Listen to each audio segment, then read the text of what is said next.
Good morning everyone present here, honorable chief guest, esteemed judges, respected teachers, parents and my dear friends.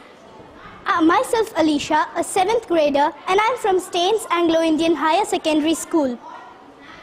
And I'm here to put up few of my viewpoints regarding school education today and tomorrow. But before we begin all that, I would like to thank everyone present here for attending Coimbator's biggest public speaking event here at Kikani Institutions on this day. But before we proceed to the subject, I would like to share a little incident which occurred to me yesterday.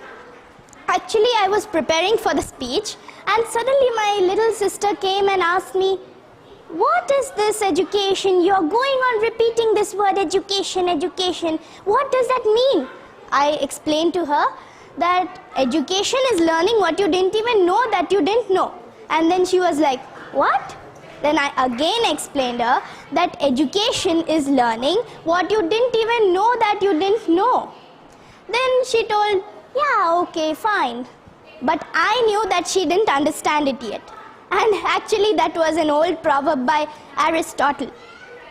So now let's start up with what we are actually called upon for.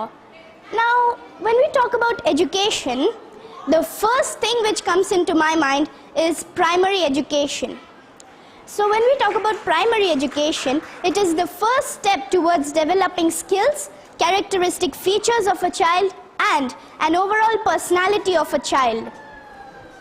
Well, so as far as primary education is concerned, I am okay with the ongoing primary education system in India. But when we talk about learning in secondary and higher secondary standards, we see that there is a lot of innovation in education these days. For instance, computerized classes, ICT devices, online courses, etc. So, according to me, it is fine to implement all these kinds of technologies in the classrooms. But when I compare a device to a teacher, I find it more interesting to listen to the teacher who explains, who makes eye contact with the students, and who demonstrates the facts. No matter how far we land in education via technologies, it can never replace a genuine or hard-working teacher. But that's just my little perception of viewing things like that. And I am sure that we get inspired and motivated by teachers and not machines, don't we? So school education nowadays is a combination of teachers integrated with technologies in developing the right pedagogical approaches to train children and spread knowledge. As the essence of education lies in the fact that the children of this generation will be the adult citizens of tomorrow. And this is enough a big reason to say that the growth and future of India is completely dependent upon the quality of the present scenario of education. Well, recently I heard a news about South Korea where there's a scarcity of English teachers, and guess what? They developed robot teachers for the students to meet their needs. Oh my God, this is gonna be a perfect nightmare for me to get taught by a robot teacher. No. Let's leave the robots for other purposes. Okay, well, everyone likes changes, don't we?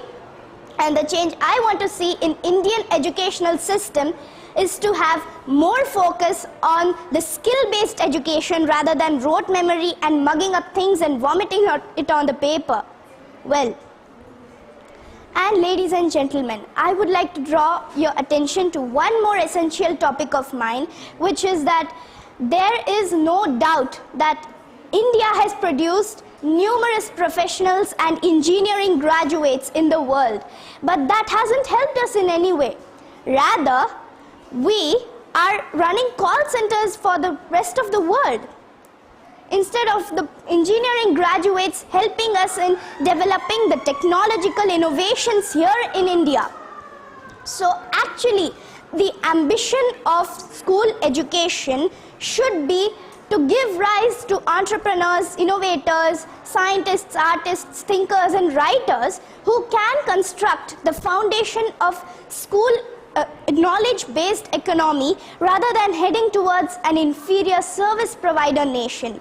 So to end with, I would like to emphatically state that the provision of education should be equal for all, because quality learning is the right of every quality student.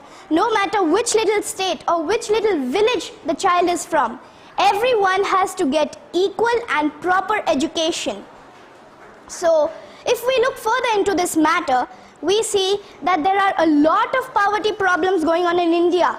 There are so many little hearts who want to learn, who want to explore their new world, and who dream of education, but they can't afford it. So this is an essential topic to focus on. Well, that was it from me, and I would like to thank Kikani Institutions as well as Coimbatore Speakers Forum for giving me this marvelous opportunity to speak my heart out regarding school education today and tomorrow. Thank you so much.